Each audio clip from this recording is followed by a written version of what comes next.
감사드립니다. 오늘 본문 보겠습니다. 에베소서 4장 1절에서 3절입니다. 에베소서 4장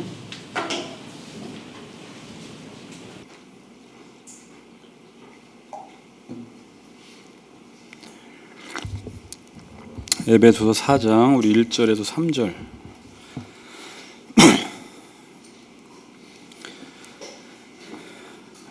(3절까지) 우리 같이 읽겠습니다. 시작. 그러므로 주 안에서 갇힌 내가 너희를 권하노니 부르심을 받은 일에 합당하게 행하여 모든 겸손과 온유로 하고 오래 참음으로 사랑 가운데서 서로 용납하고 평안에 매는 줄로 성령이 하나 되게 하신 것을 힘써 지키라. 아멘. 자, 오늘 제목은 아는 것과 행하는 것. 다른 말로 이제 목적과 윤리. 그러니까 제가 이제 오늘 설교에서는 목적이란 단어, 윤리라는 단어를 계속 쓸 텐데 그건 이제 아는 것과 행하는 것입니다. 자, 우리 같이 인사합시다. 아는 대로 행합시다. 이렇게 인사합니다. 아는 대로 행합시다. 네.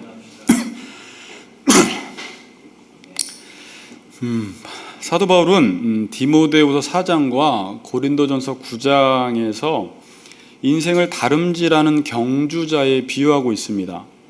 그러니까 경주자라는 것은 인생을 경주자에 비유하는데, 경주자라는 것은 달려가야 할 목적 지점이 있고 그 목적 지점을 향해서 달려가는 사람이 경주자입니다. 그러니까 인생을 경주자에 비유했다라는 것은 인생이 뭘까라고 했을 때는 우리는 어떤 가야 할 목적 지점이라는 것이 있고 그 목적 지점을 향해서 달려가야 하는 것이 인생이라는 것입니다. 그래서 사람들은 사는 목적이 없고 그 목적을 향해서 달려가지 않으면 인생이 재미가 없어요. 그러니까 목적 없는 인생, 그 목적을 향해서 열심히 뛰는 인생이 아니면 재미가 없고 행복하지가 않고 인생이 사는 것 같지 않다는 것입니다. 인생은 내 배를 불리고 더 가지면 좋기는 좋은데 아주 행복하지는 않아요. 그러니까 내 배 불리고 그동안 소유라고 표현을 했는데 소유를 많이 갖고 더 많이 가지면 좋을 것 같은데 왜 안 좋냐? 인생이라는 것 자체가 경주자이기 때문에 그래요. 목적이 없이 달려가지 않고 그냥 그 가는 길에서 마치 이런 거예요. 어떤 경주자가 목적 지점으로는 가지 않고 그 길에서 누가 더 좋은 옷을 입느냐, 누가 더 좋은 신발을 신느냐, 달려가는데 누가 더 좋은 선글라스를 끼느냐, 이거 가지고는 사람은 행복하지 않아요. 그런데 목적이 없는 사람은 여기에 몰두하게 되는 것입니다. 자, 우리 마라톤을 자주 하셨겠지만 마라톤 할 때 가장 중요한 건 목적 지점까지 달려가는 것이지 얼마나 좋은 마라톤 복을 입었느냐가 목적 지점으로 가게 하진 않아요. 그러나 사람은 목적이 없으면 저절로 그 자리에 앉아서 누가 많이 갖느냐의 싸움을 하게 된다는 것입니다. 그래서 인생이라는 게 허무하고 행복하지가 않아요. 왜? 내 인생의 목적이 무엇인지 모르기 때문에 그래요. 어떤 사람들은 그래요. 목사님, 그래도 좋은 직장 가고 좋은 집 사고 좋은 대학 가는 것도 목적이 아닙니까? 라고 하는데 그건 성경에서 볼 때는 목적이라고 볼 수는 없고 목적 지점을 가기 위해서 필요한 것이에요. 그러나 그 목적이 없는 사람은 이 수단, 이 필요한 것을 바로 목적을 삼아버린다라는 것이 문제가 되는 것입니다. 자, 인간의 삶의 목적이 무엇인가라고 할 때는 말씀입니다. 말씀. 자, 말씀이 목적이에요. 인간은 하나님의 형상대로 지음받아서 지정의를 가지고 있기 때문에 하나님의 말씀을 따라 살아야 돼요. 한번 따라해 봅니다. 인간의 목적은 말씀이다. 잘 들어보세요. 근데 이 말씀이라는 것은요, 목적이 되기도 하면서 목적지로 가기 위한 수단이 또 말씀이에요. 이 말씀만 그래요. 그러니까 하나님을 닮는 것이 목적인데 어떻게 하나님을 닮아갈 것이냐라고 할 때는 그것도 말씀이 돼버려요. 그러니까 말씀이라는 것은 우리에게 목적 지점을 제시해주는 동시에 말씀은 그 목적 지점으로 어떻게 갈 것인가를 또 우리에게 알려주게 되는 것입니다. 그래서 말씀은 우리에게 목적도 제공해주고 목적지로 어떻게 가야 할지에 대한 윤리를 우리에게 제공해주게 돼요. 자, 아시겠어요? 목적과 윤리를 말씀이 제공해주는 것입니다. 그러니까 말씀은 목적이 되는 동시에 목적지로 가기 위한 수단, 윤리가 되는 것입니다. 성경에서 윤리 있잖아요. 옳고 그른 것, 참과 거짓, 뭐 가치 있는 것, 가치 없는 것, 이런 윤리를 가리켜 성경에서는 길이라고 말해요. 길. 그러니까 윤리가 길이에요.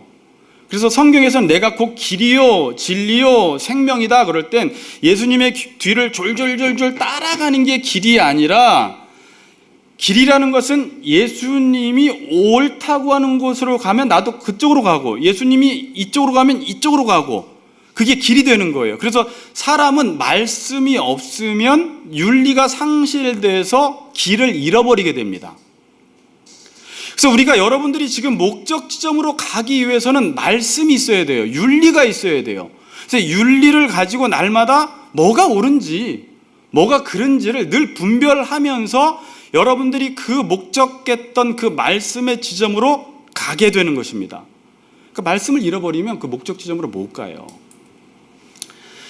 바울은 제자 디모데에게 권면하면서 이런 말씀을 해요. 디모데후서 2장 15절에 보면 너는 진리의 말씀을 옳게 분별해라 그럽니다. 그러니까 디모데는 누구예요? 바울의 제자예요.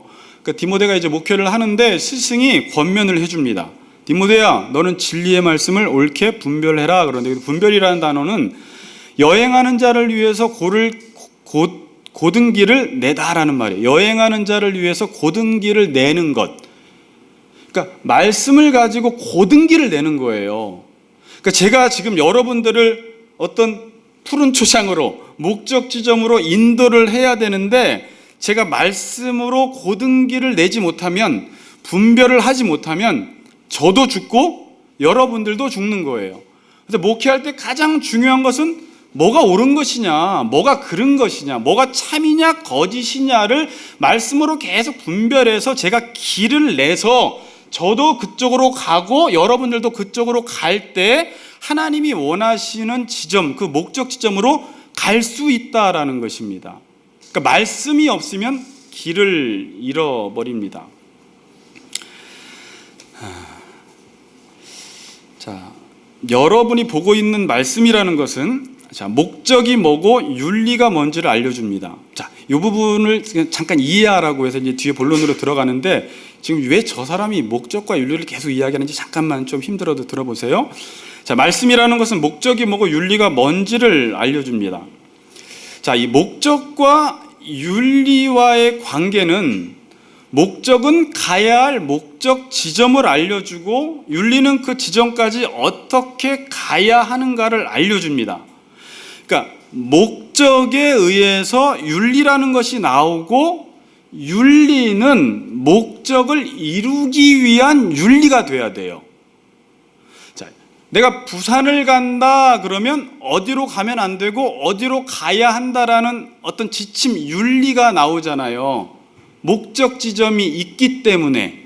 그렇죠. 그러니까 목적이 있어야 윤리가 나오고 윤리, 어디로 가야 할 것인지는 내가 목적에 의해서 윤리가 나오는 거예요. 그러니까 목적과 윤리와의 관계가 그래요. 그러니까 동떨어질 수 없는 것입니다. 만일 목적이 없으면 윤리는 필요 없어집니다. 삶의 목적이 없으면 윤리가 필요가 없어져요. 자, 사사기 시대가, 자, 지금 이 시대가요, 사사기 시대를 이야기하기 전에 이 시대는 지금 윤리가 실종됐다고 그래요. 제가 윤리실종이라는 책도 오래전에 사서 봤는데 지금 이 시대, 이 포스트 모더니즘 이 시대에는 윤리가 없대요. 윤리가 없다라는 말은 뭘까요? 사람들이 목적을 잃어버린 거예요. 목적을 잃어버리니까 이게 왜 옳은 것이냐?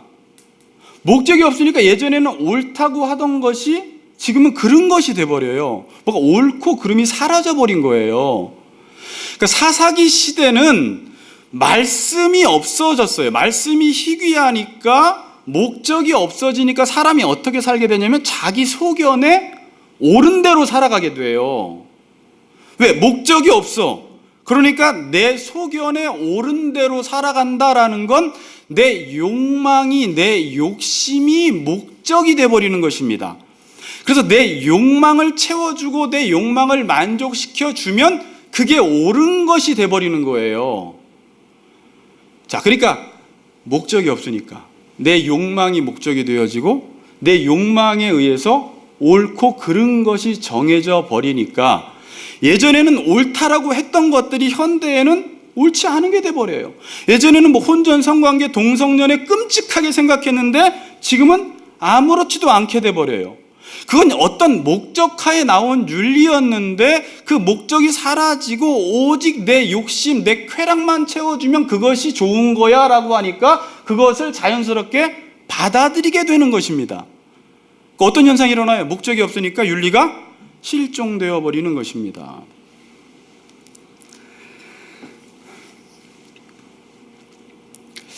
여러분이 신앙생활하는 목적은 그냥 말씀이에요. 말씀. 자, 우리 교회는 이걸 잊어버리면 안 돼요. 저는 계속 이걸 명심하고 있거든요.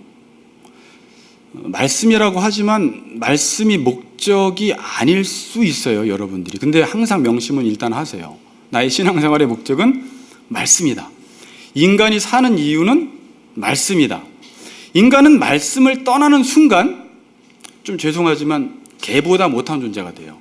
그러니까 인간이 아닌 인간이 돼버려요. 이게 죽어요. 말씀을 떠나는 순간. 왜? 하나님이 우리를 지정의로 창조된 모든 인간은 삶의 목적이 말씀이기 때문입니다. 자, 이제 제가 하고 싶은 얘기 지금부터 할게요. 자, 지금까지 에베소서 3장까지 배웠는데 지금까지 뭐 배웠습니까? 1장에서 3장까지 뭐 배웠냐면요. 오랫동안 지금 49번 설교했던데 인간의 삶의 목적이 말씀이다. 하나님을 닮는 것이다. 라는 것 하나 배운 거예요. 목적이 뭔지를 1장에서 3장까지 배운 것입니다. 신앙생활의 목적은 말씀이고 하나님을 닮는 것이다.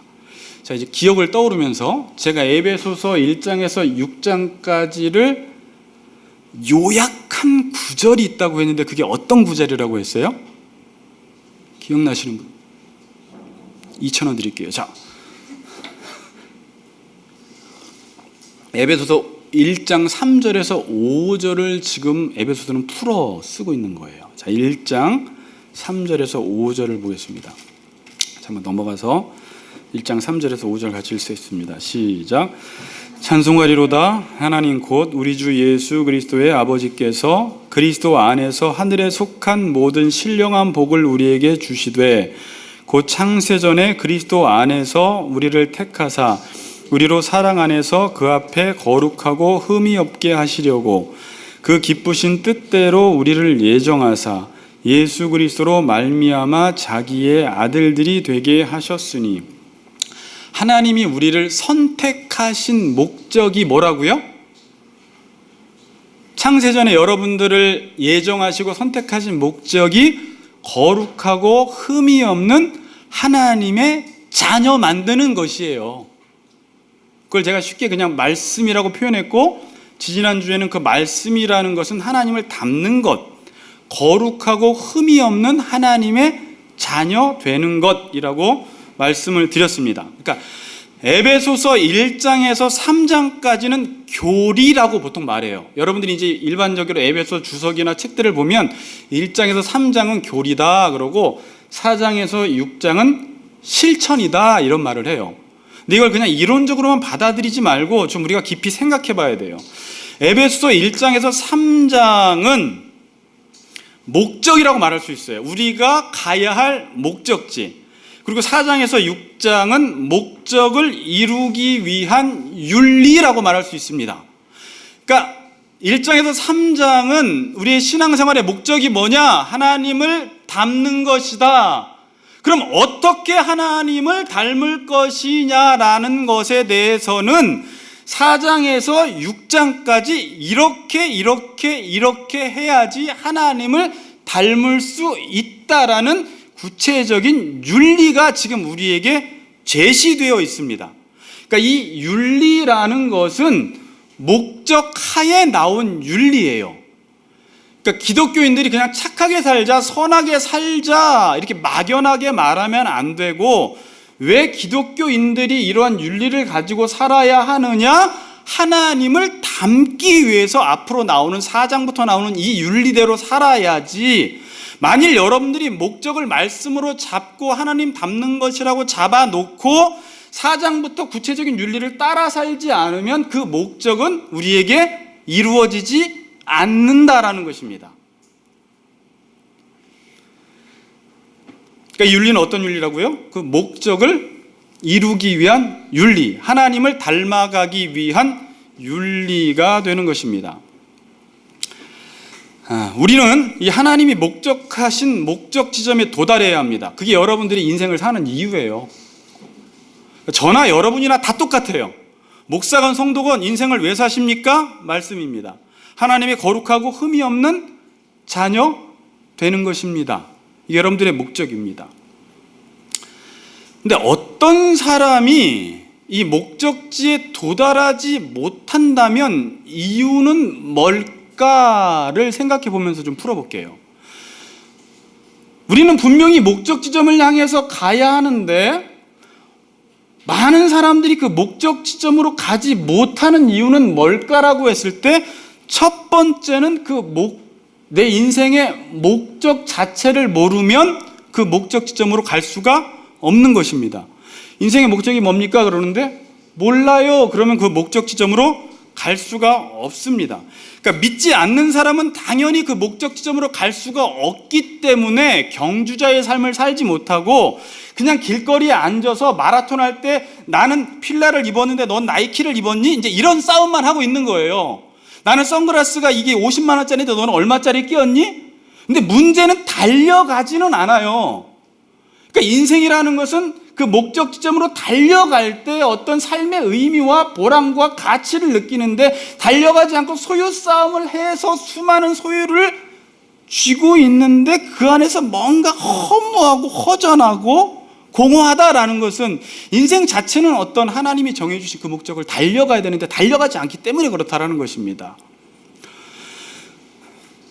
근데 믿는 사람들 중에도요, 여러분, 지금 교회를 많이 다니지만 교회를 다니면 목적이 같아야 돼요. 그런데 다 각자의 목적을 가지고 교회를 다니는 거예요. 그러니까 이 목적 지점으로 못 가는 것입니다. 저는 지금까지 여러분들에게 설교했습니다. 1장에서 3장을 그냥 단편적으로 파편적으로 설교한 것이 아니라 이 전체가 지금 우리에게 요구하는 것은 뭐냐? 하나님은 지금 창세 전에 우리에게 하나님의 백성들을 거룩하고 흠이 없게 하시려는 하나의 목적을 가지고 예수님을 이 땅에 보내셔서 죄 가운데 있으면 그 목적을 이룰 수 없으니까 십자가에 돌아가셔서 죄인을 의인으로 구원하셨고 하나님과의 바른 관계를 맺게 하심으로, 지난 시간에 제가 말씀드렸듯이 이제 하나님께서는 여러분들에게 이 말씀, 좋은 것을 계속 주게 함으로 여러분들도 이 하나님이 주시는 것을 좋게 여겨서 지정의로 그 하나님의 말씀을 받으면 그 목적 지점을 향해서 하나님을 닮는 방향으로 여러분들이 나가게 된다라는 거예요. 그래서 성자 예수님께서 여러분들을 구속하셨고 성령 하나님께서 여러분들을 인치셔서, 사도 바울은 1장 15절에서 기도를 할 때 하나님, 에베소 교회 성도들이 지혜와 계시형으로 하나님이 우리를 그 목적하신 부르심을 좀 보게 하여 주시옵소서라고 기도한 거예요. 그리고 2장에서는 2장 10절 이후에서 뭐 어떻게 했어요? 너희들이 이전에는 육신의 마음과 마음의 원하는 것과 육체의 욕심을 따라 하나님의 진노 아래 있었다. 그런데 하나님께서 너희들을 은혜로 구원하셨다. 이전에는 이랬는데 지금은 이랬다. 그리고 3장에서는 사도 바울이 내가 사역자가 된 이유가 뭐냐? 이 놀라운 계시의 비밀을 교회 가운데 밝히 드러내기 위해서 지금 나는 하나님의 일꾼이 된 것이다. 이거 드러내려고, 목적 드러내려고. 교회는 그래서 존재하는 것이다. 그리고 3장 14절에서 또 기도하는 거잖아요. 하나님, 속사람을 강건하게 해주셔서 보이는 것에 사람들이 집착하지 않고 저 보이지 않는 것들을 바라보게 해주세요. 그리스도가 내 마음에 계시게 해주세요. 그래서 그분과 교제하면서 그분의 그 깊이와 넓이와 높이와 그 사랑을 깨닫게 해주세요. 그래서 하나님의 그 목적하신 충만한 것을 내 안에 충만하게 채워주세요 라고 마친 이후에 4장 들어가는 거예요. 그러니까 긴 얘기를 하는 것 같았는데 결국은 에베소서 1장 3절에서 5절 여러분들의 인생의 목적은 하나님 닮는 것이다 라는 것을 지금 알려주고 계시는 거예요. 오케이? 네. 아멘이에요 이거. 그러니까 이거는 목사님은 그런 목적 가지고 사세요. 저는 신앙생활 그런 목적은 아니고 그냥 적당히 다니면서 그냥 교제하고 수련회 한 번씩 다니면서 좀 편안하려고 다니지 무슨 하나님까지 어떻게 닮아요. 저희 꼴을 보세요. 그거 교회 다니는 거 아니라는 거예요. 저는요 그냥 우리 자녀들 공동체 속에서 수련회 보내고 선교활동 좀 보내고 좀 이 안에 있으면 좀 아이들이 뭔가 좀 그럴 것 같아서 보내는 거지 그 목적은 아닙니다. 그건 아니라는 거예요. 목적은 한 가지예요. 한 가지. 다 똑같이.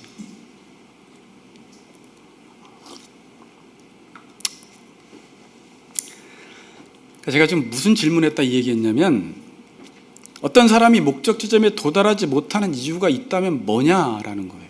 목적 지점을 모르면 못 간다라는 거예요. 이 심각한 문제가 이제 발생합니다. 두 번째, 목적지를 알아도 그 목적지로 내가 가지 않으면 못 가는 것입니다. 그러니까 목적 지점을 아는 것과 목적 지점으로 가는 것은 다른 문제예요. 근데 많은 그리스도인들이 착각하는 게 나는 목적이 뭔 줄 알아요. 오늘 성경 공부 때도 하나님을 닮는 것, 여러분들이 하나님을 닮읍시다라고 아는데 내가 만일 하나님을 닮기 위해서 4장에서 6장까지의 실천적인 삶을 살지 않으면 부산이 목적인데 나는 부산이 목적 지점이라는 것을 알기는 아는데 가지 않으면 부산에는 못 가는 거예요. 근데 사람들이 착각하는 건 뭐냐면 부산에 가면 좋아. 나는 부산에 가는 길을 알아. 거기에 가면 뭐가 있어. 거기에 가면 좋은 친구들이 있고 자갈치 시장이 있고 맛있는 게 있다라는 걸 다 아는데 자기는 그쪽으로 안 가고 북한으로 가요. 안 가는 거예요. 그리고 자기는 간 줄 안다는 거예요. 이제 이게 많은 신앙인들이 지금 오해하고 착각하고 있는 부분이에요. 아니까 간 줄 아는 거예요. 자기는 실제 가진 않아요.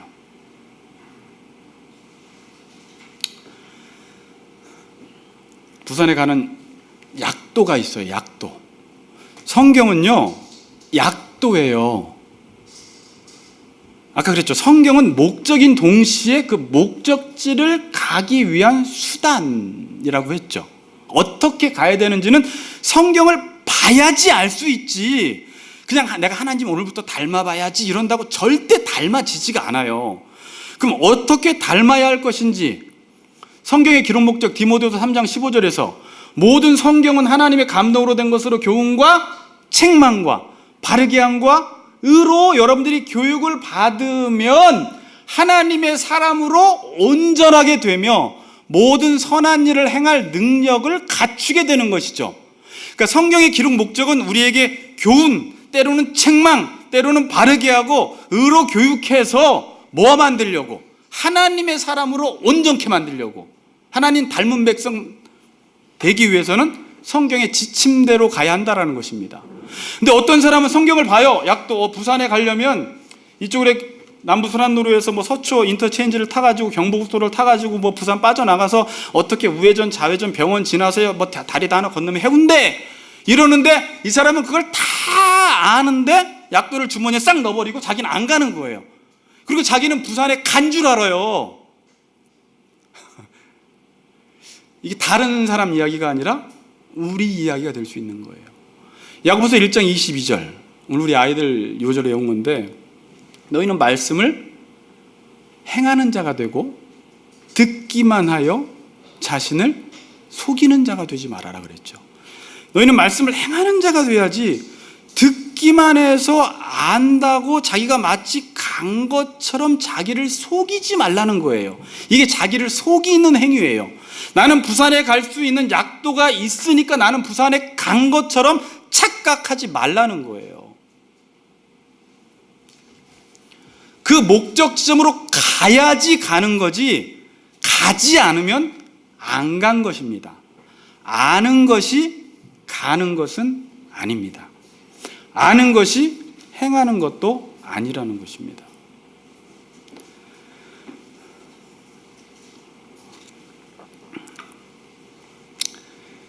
우리 몇 주간에 걸쳐서 하나님께서 우리를 향한 목적을 보면서 우리가 느끼고 깨달은 게 뭡니까?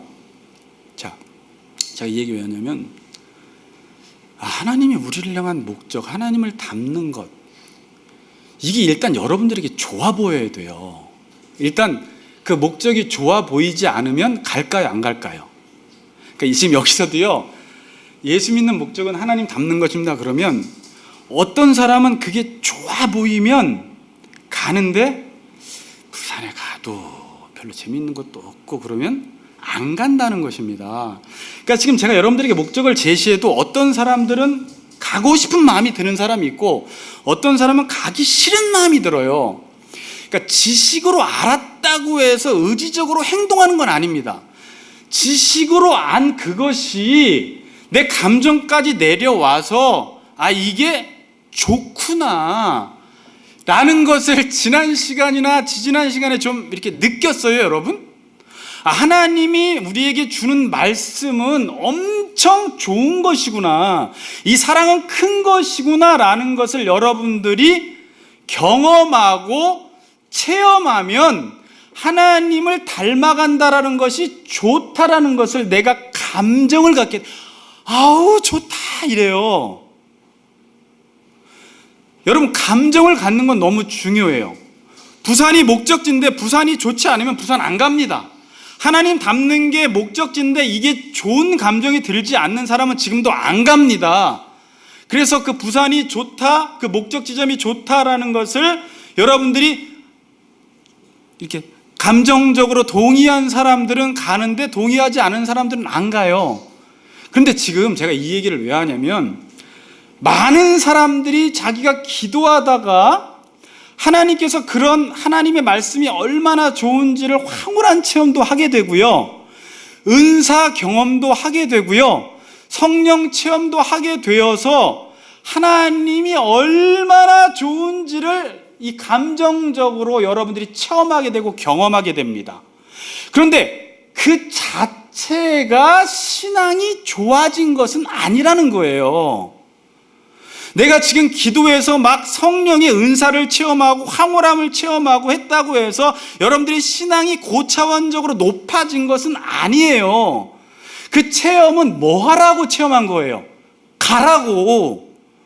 근데 많은 기독교가 여기에 멈춰서 은사 받는 방법, 은사를 받으면 좋은 점, 성령을 체험하자, 성령 체험할 때 나타나는 현상들, 떨림, 입신 막 이런 걸 하면서 그 자체로 병고침 이런 자체로 그냥 만족해하고 있어요. 그건 뭘 위해서 우리가 체험하는 거예요? 그 지점으로 가라고. 제가 이걸 왜 말씀드리는지 알겠어요? 그런 감정을 갖게 된다는 것은 아주 좋은 거예요. 왜냐하면 갈 수 있는 동기부여가 되는 거예요. 동인이에요. 원동력이에요. 여러분들도 지금 하나님을 닮는 것이 여러분 직접 기도하셔서 날마다 삶 속에서 하나님이 좋은 걸 주시는 것을 경험한 사람들은 정말 하나님 말씀대로 살고 싶은데 아무리 이 말씀을 들어도 말씀은 구속이야. 말씀은 우리에게 자유를 안 줘. 아무리 말씀은 목사님이 저렇게 좋다고 하지만 난 좋은 걸 모르겠어 라는 사람은 감정적으로 동의가 안 됐기 때문에 지식적으로는 동의가 돼도 감정적으로는 동의가 안 되고, 어떤 사람은 지식적으로도 동의도 안 되고 감정적으로 동의도 안 되니까 의지적으로도 동의를 안 해버려요. 그래서 보통 믿음을 설명할 때 어떻게 설명하냐면 지식과 감정과 의지적으로 동의하는 것을 가리켜 믿음이다 그래요. 아시겠어요?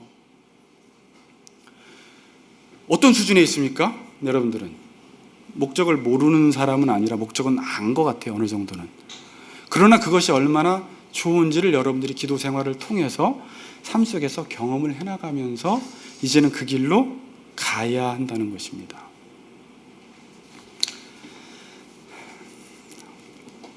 사람들은 이렇게까지 기도합니다. 하나님, 부산에 가게 해주세요.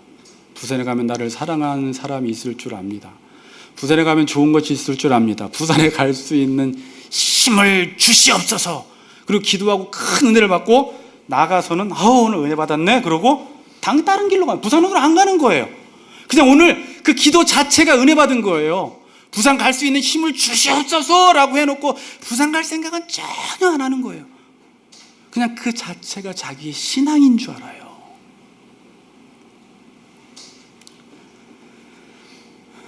사람들은 또 이런 오해를 합니다. 말씀대로 살아야 하는 것과 종교적인 열심을 내는 것을 같은 것으로 착각을 해요. 자, 제가 무슨 말 했어요? 말씀대로 사는 것과 종교적 열심을 내는 것을 같은 것으로 착각을 해요. 그럼 말씀대로 사는 사람과 종교적 열심을 내는 사람의 가장 큰 차이점이 뭘까요? 말씀대로 사는 사람은 윤리가 동반이 돼요. 윤리가. 거짓말하지 말아라, 겸손해라, 사랑해라, 용서해라, 이런 윤리적인 삶을 살아가요. 말씀대로 사는 사람은. 근데 종교적 활동을 하는 사람은 윤리가 동반되진 않습니다. 종교적 활동은 뭐예요? 오늘 교회 3번 갔어, 기도에 참여했어, 여전도에 나들이 참여했어, 구역예배 드렸어, 셀 모임 참석했어. 이거는 윤리적인 삶을 살기 위해서 기초를 제공해 줄 수 있지만 그 자체가 윤리적인 삶은 아니에요. 교회를 간 게 무슨 윤리적인 거예요? 물론 좋은 거죠, 딴 데 간 거보다. 근데 사람들은요, 자기가 종교적인 활동을 해놓고 마치 말씀대로 산 줄을 착각하는 거예요. 그리고 말씀대로는 살지 않고 종교적인 행위를 하면서 말씀대로 산 것을 보상받아 보려고 합니다. 때우려고 해요. 그래서 여러분, 종교 활동을 많이 한 사람들은 실제 삶에서 윤리는 없습니다. 그렇지 않아요? 무례해요. 이번에 그 여자 전사님도 이야기하는데 자기가 기도원을 자주 가는데 기도원 가면 목사님 사모님들이 이렇게 자리 갖고 싸운대요. 막 식당에 새치기 하고 막. 그래서 자기는 왜 목사님들이 저렇게 자리 갖고 싸울까? 서로 막 갔다가. 그러니까 우리는 목사 그러면 윤리적인 면에 있어서도 거짓말하지 않고 뭐 질서 잘 지키고 가정에서 마누라하고 잘 지내고 이렇게 좀 정상적인 삶을 사는 것 같은데 종교 생활에는 익숙한데 전혀 윤리가 없는 사람이 있어요. 이 사람들은 뭐예요? 윤리적인 삶을 산 건 아니에요. 말씀대로 산 건 아니라 그냥 종교 활동에만 익숙해진 거예요. 하나님은요, 하나님의 뜻대로 살라고 했지 귀신 쫓아내고 많은 권능 행하고 열심 내는 것으로 하나님 말씀대로 산 것을 보상받지 말라는 거예요. 그리고 하나님은 그렇게 산다고 해서 하나님의 뜻대로 살았다고 쳐주지 않는다라는 거예요. 여러분은 종교 활동하는 사람이에요? 윤리적인 삶을 사는 사람이에요? 말씀대로 사는 사람이에요? 그냥 종교인이에요? 종교인이면서 자기 스스로 말씀대로 살았다고 착각할 수 있어요. 앞으로 4장부터 나오는 이 윤리는요, 오늘 집에 가서 읽어보세요. 오늘부터 4장 꼭 읽으세요. 숙제예요. 그냥 무슨 말 하냐면, 특별히 이제 4장 1절부터는 그런 말 안 해요. 그냥 부르심을 받은 일에 합당하게 생활해라. 그리고 교회론을 잠깐 설명하면서 바로 17절 이후에 옛사람과 새사람을 이야기하면서 이제 새사람의 삶의 방식을 이야기하는데 우리가 보기에는 아주 사소한 것들을 이야기해요. 분을 내지 마라 너희들. 거짓말하지 말아라. 술 취하지 말아라. 복종해라. 사랑해라. 용서해라. 이런 이야기를 해요. 에이, 신앙생활하는 게 이렇게 쪼잔한 거야. 나는 그래도 뭔가 좀 큰 스케일 있는 이런 일을 하고 싶은 데가 아니고요. 이걸 해야지 목적이 이루어진다라는 거예요. 이걸 하지 않고 그냥 목사님, 제가 이런 재밌는 이야기를 하나 들었어요. 월요일 날. 우리 목사님이 이제 목사님 교회 장로님이 계시대요. 한 700명 하는 교회인데 장로님들을 성경 공부를 시키려고 하니까 안 하려고 한대요. 첫 번째는 자기 무식이 드러날까 봐 안 하려고 하고 두 번째는 귀찮은 거예요. 그러니까 와서 한다는 말이 성경 공부하라고 그러니까 이런 말을 하신대요. 목사님 꼭 성경 공부를 해야 됩니까? 그냥 저는 52주 동안 교회 한 번도 안 빠지면 신앙생활 잘하는 거 아니에요? 이런 말을 한다는 거예요. 그 사람들이 52주 동안 교회 한 번도 안 빠지고 잘 나가면 신앙생활 잘하는 줄 아는 게 장로님의 수준인 거예요. 그러니까 목사님이 그 앞에서 그런 말을 하지 않았는데 어이가 없다는 거예요.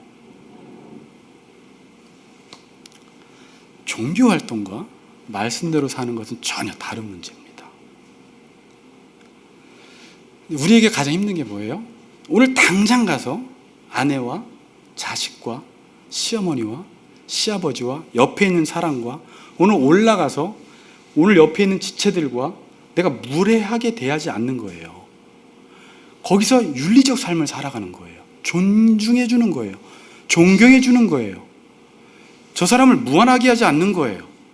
인격적으로 대해주는 거예요. 사랑하는 거예요. 그래야지 하나님 닮았다고 하지, 종교적 활동은 많이 하는데 그렇게 살지 않으면 지금 많은 사람들이 기독교를 보고 저런 기독교면 나 안 간다고 하는 거예요.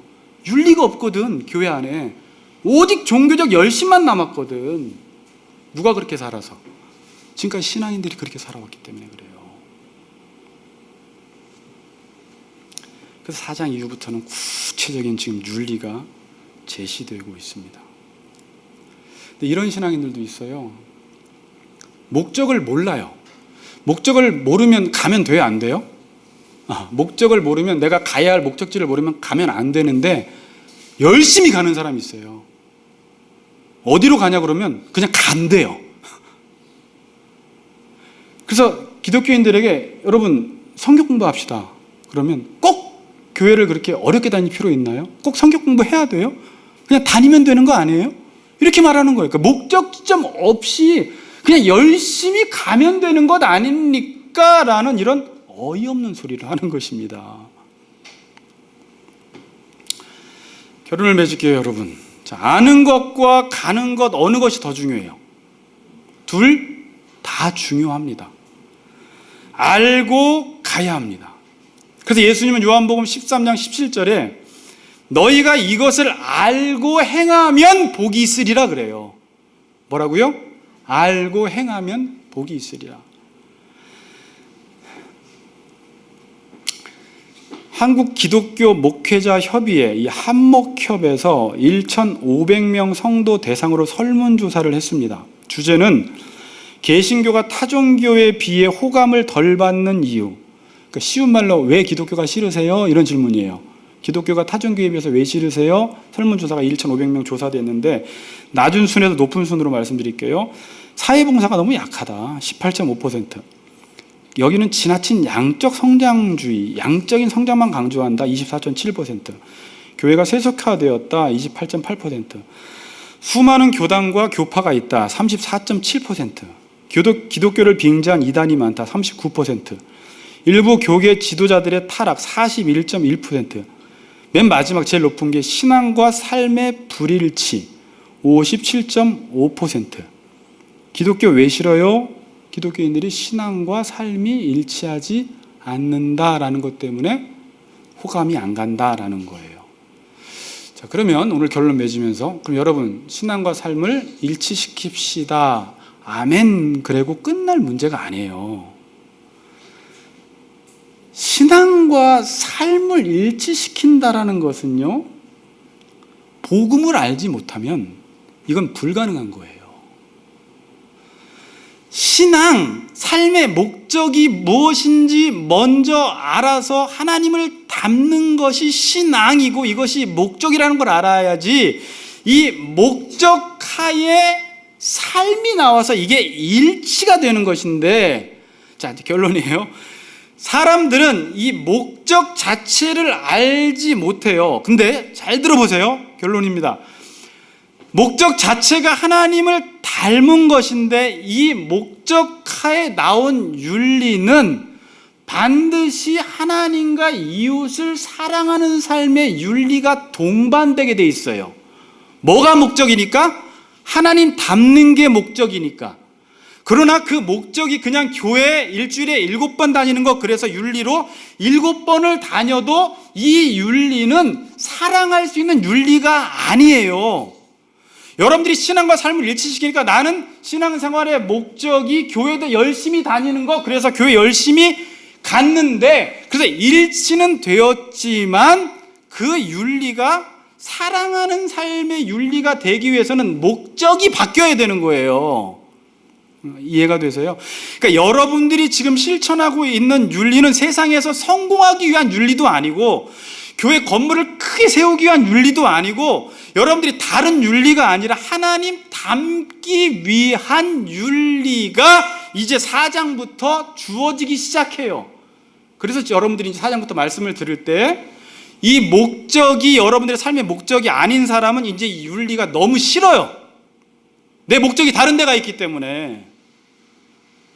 그런 차원에서 다음 주부터 이제 1절부터 제가 쭉 설교를 할 텐데 하나님을 닮기 위한 윤리라는 사실을 인식하시고 계속해서 우리의 삶 속에서 여러분들이 성령의 충만함을 받고 기도하시면서 그 말씀대로 실천해 나가면서 여러분들이 마무리될 때는 아주 조금이라도 관계 속에서 무례하지 않고 기독교인으로서 하나님을 5%라도 닮은 하나님의 사람으로 변화되는 그런 은혜가 있기를 주님의 이름으로 축복합니다. 아멘.